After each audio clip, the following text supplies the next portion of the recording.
Okay, so we're going to do some batik today. I'm going to start by just drawing my design on. I'm pretending that I've already made a design here, but for the demonstration, I'm just going to do something very simple. So let's pretend that I've spent ages doing that design. Okay, the next step, this is called a janting. Okay, it's a little cup to hold the wax. There are different types with different thicknesses. This is batik wax. Now in this pot is melted wax. It's really hot, and so you have to be very, very, very careful with it. I'm gonna see what this one is like first. I put my janting into the wax. Now, because there might be a little bit of wax in the janting already, I'm just gonna leave it in there so that the copper bit, the metal bit at the end, heats up. We lift it up like this, and I'm gonna put this underneath the nose, like that. And then I'm just going to very carefully, as carefully as I can, it's not always very easy, I'm going over the lines.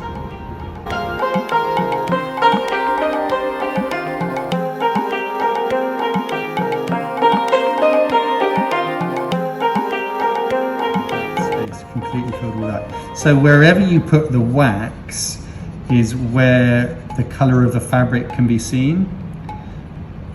So for example, around here, these bits where the wax is will be white, and later I shall add some color using some inks and some dye. So we are going to add some dye now. This is a special kind of dye that goes onto fabric. I've got some different colors here. I'll start with a small brush. This is undiluted dye. Okay, so there's no water in here.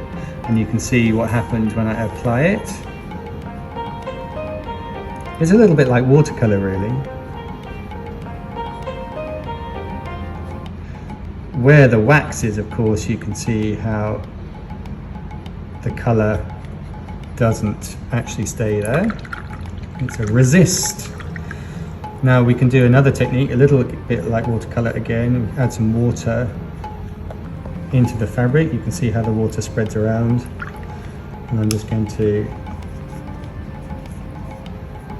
clean my brush properly and then add some of this reddy color here. When I add that into, it's orange. When I add that into there, it should kind of be easier to spread around a little bit.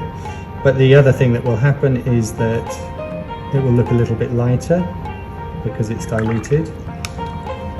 So again, just going to keep cleaning the brush really well so it doesn't spoil any of the colors. I've got a red here. I'm going to see what happens. See if I can blend a little bit,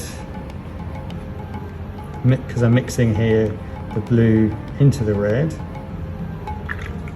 It should create a sort of purplish color,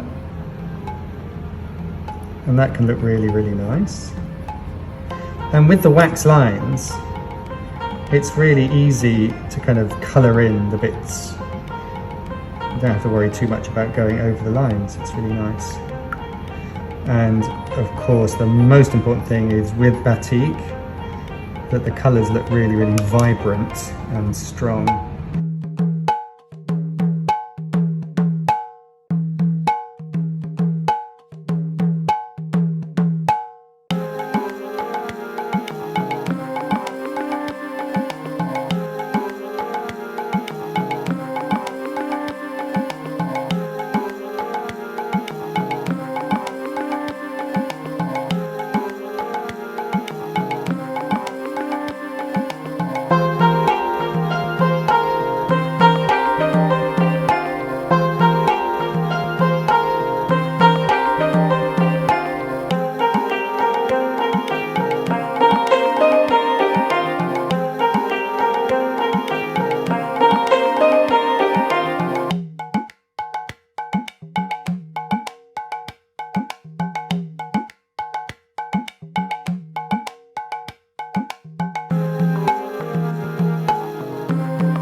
have it.